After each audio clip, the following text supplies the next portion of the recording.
Hola, buen vida a todos, and this is our part 2 regarding our topic, all about pageants.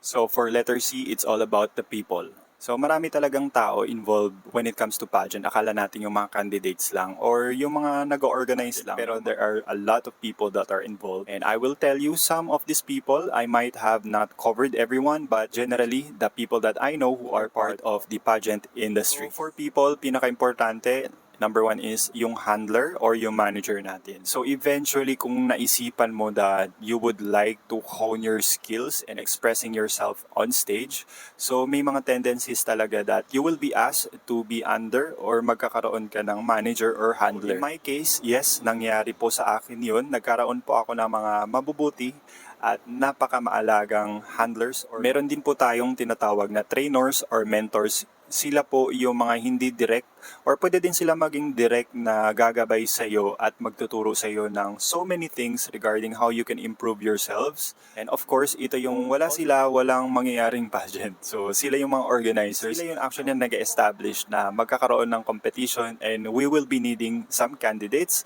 So dito tayo mag-a-apply, dito tayo mag-express yung desire na gusto nating sumali. So when it comes to pageant proper na, makikilala naman natin yung ating mga co-candidates. As you build yourself, they are the makeup artists, they are the hairstylists, they are the photographers, they are the fashion designers. Keep your body check, they are the gym instructors. And we will also meet some of the sponsors that are very helpful to make the show possible. For the letter D, it is the events or the competition proper. So these are actually all of the mental stuffs that you really want to take seriously. You should know the sequence or the flow. Very importante yan. Kasi when it comes to pageants, di ba, iba-iba naman yung mga exposure. So, you have to have presence of mind at saka kailangan mo talagang mag-attend ng practice kasi doon nila ituturo sa inyo kung ano yung mga exposures, kung saan kayo lalabas, saan kayo magpo-post, at saan kayo mag-exit. You have to take note of all the sequence and the flow of the event. During the competition proper, it is the representation. And dito sa Philippines, nagkakaroon ng maraming chances, maraming opportunities yung ating mga different young people who are the embodiment or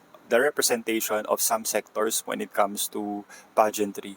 So for example, like our government, if they have allotted some budget to make a pageant, so for example, si municipality or si city, na isipan nila gusto nila magkaroon ng pageant, so nag-aalat talaga sila ng budget para to make it possible. Sila yung mga individual or yung mga entities na nagkakaroon talaga, they really allot some budget to aid in or help their respective candidates to compete for that entire, it's either municipality or it's either a city or a region. So gaya ng sinabi ko kanina about the sequence, so importante na malaman natin kung ano yung step by step. For example, lalabas ba, pinaka-first ba talaga is production number, tapos second, jeanswear. So depende talaga yan sa pageant.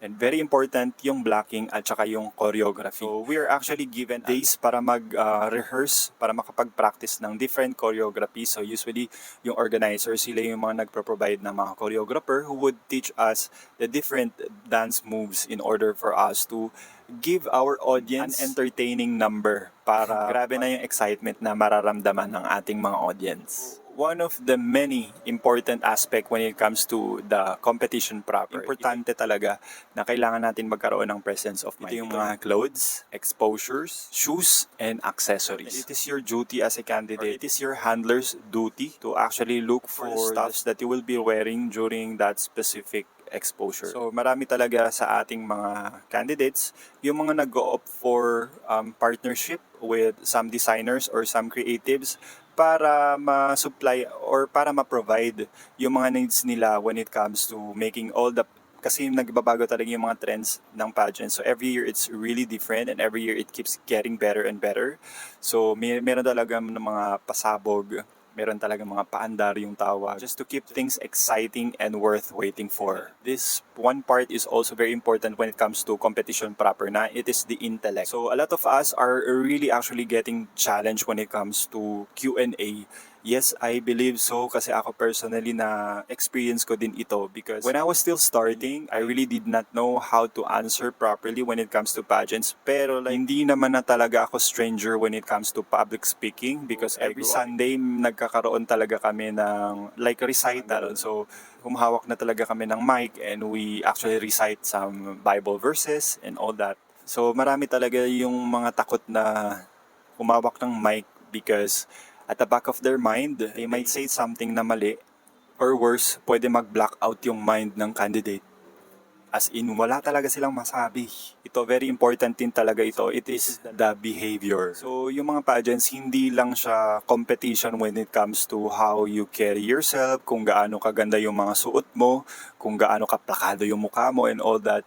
Isa sa mga nagmamatter din is yung ugali or yung character, yung behavior natin. We really have to treat everybody equally. Walang mataas, wala ding mababa, and having a good relationship with the people, with the organizers, with your co-candidates, and kahit saan ka pumunta, you must have a good behavior.